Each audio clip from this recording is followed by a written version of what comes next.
Hello, this is Kirill from forexboat.com and welcome back to the course on testing and optimization in MetaTrader 4.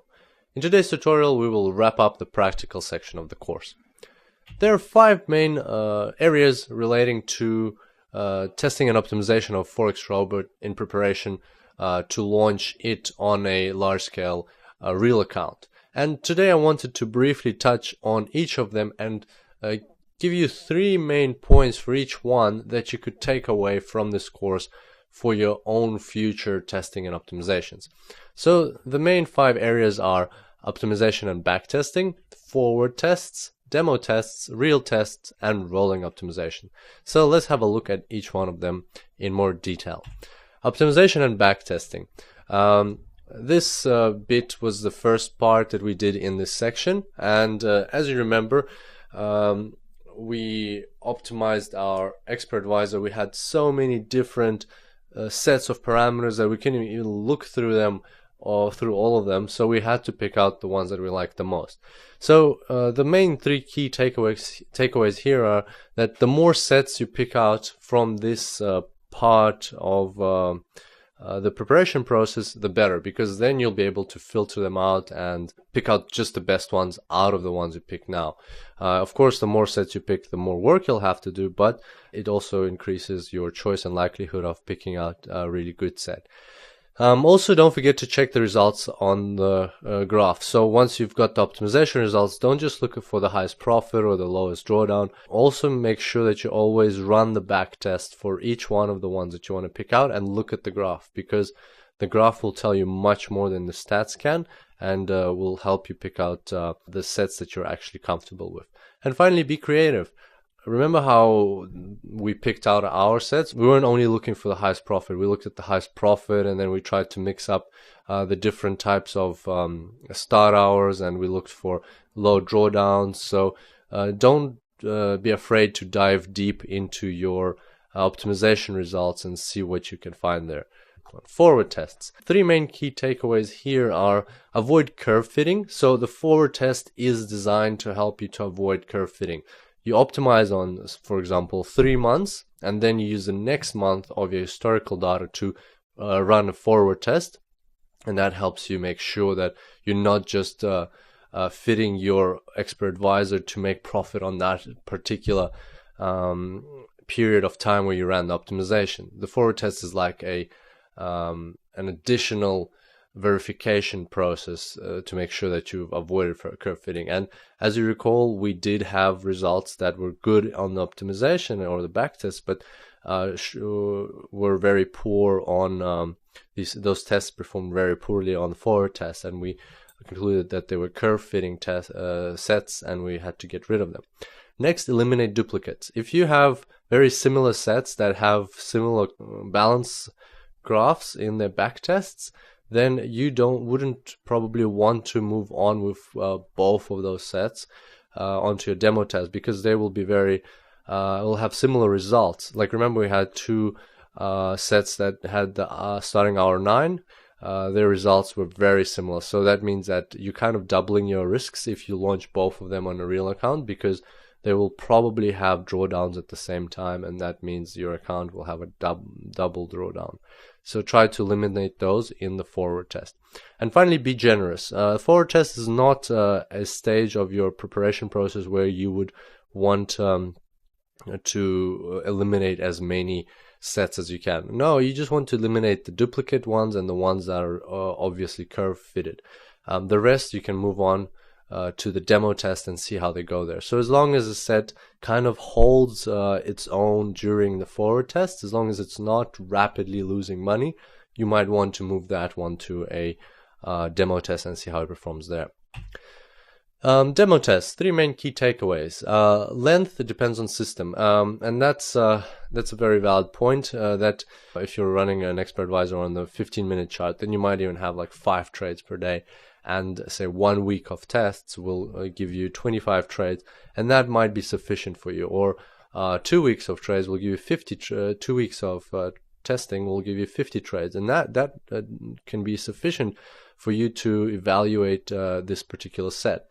Whereas if your expert advisor running on the hourly chart like we had, or even on the daily chart, then you can have as low as a couple of trades a week, and then you would need to run your test for a month or two on the demo account just to be able to have a sufficient number of observations to eliminate or approve a certain set. So it really depends on the system, but my general advice is that don't run a demo test for less than a week, because you at least want to see how your expert advisor behaves in different market conditions that occur through the daily cycle of night and day, and when markets open and close, and also how it works on different days of the week, like closer to the weekend and in the midweek and so on.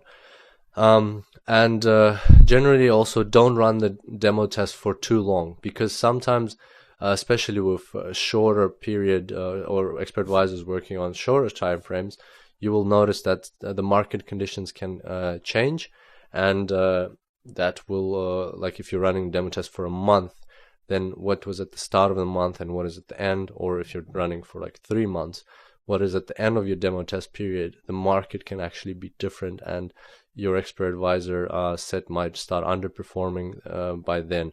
So it's your judgment call how long to run your test. Don't run it for less than a week, and don't run it for too long. That will allow the market to change. Run multiple tests simultaneously. As you saw, we ran 4 demo tests at the same time. Very convenient because it's more efficient. You can run up to 8, 10, as many as you want, because that way you are actually, you can compare them between each other, and you're more efficient in the sense that you don't have to, if the demo test fails, if a set is underperforming, you don't have to restart the whole thing with a different set. You already have the other sets running, so you can just get rid of the underperforming sets along the way, and at the end you'll have the best performing ones. And be strict. Anything that comes out of the demo test is going on your real mini account or a small real account for further testing, and that's actually already real money. And you don't want to be fooling around with sets that you know that aren't profitable. So if something's underperforming on demo test, get rid of it. Don't even try taking it to the next step. Real test. So it's a real mini test. You have to do this for every broker and account type. So whenever you change a broker, or you change even the account type within one broker, you have to first of all check your back test and forward test like we did, just to make sure that they are more or less aligned with what you saw on the demo account. And also you need to run this mini real test because the real market conditions can be very different to what you were used to on your previous broker on account type, and that can impact your profitability of your expert advisor, and you don't want to uncover that on a large scale real account. You want to see, if that is the case, you want to see it on a small account so that your losses are minimized. And just on that as well, trading is always risky, and especially trading with expert advisors is a risky process. But by doing all of these steps, by doing optimizations, forward tests, back tests, and demo tests, and mini real account tests, you are performing a due diligence process. You are making sure that you're undergoing all of the steps that you can possibly undergo to minimize your risks, and that way you're filtering out the sets for your expert advisor that are unprofitable and that are that can impact negatively your account. That way you kind of, by going through this due diligence process, you are making sure that you've done everything you possibly could, and that way you're minimizing the risks substantially, and also you've got a clear conscience that there is a very low likelihood of something going on. There still is, because it's a risky process, trading, but at least you've done everything you could. So just make sure you do go through this, through all of these steps every time you change a broker or an account type. Parallel testing. That is something that we saw in this section of the course. That's when you run your real test in parallel to your demo test, and that is actually a good thing, because you can compare as they go, and you can see where the discrepancies are in real time. You can see that on your demo tests certain trades are being opened and on your real test they're not, and that can maybe give you extra ideas of why it's happening, and maybe give you raise some red flags about this real account. Or on the other hand, you'll see that everything's very similar, and that means everything should be good.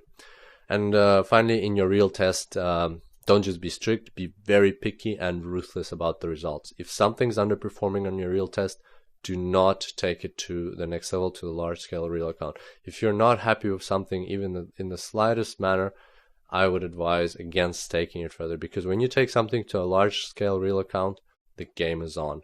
You are trading big money, and especially if that's not your money, you don't want systems that you're not confident in trading there.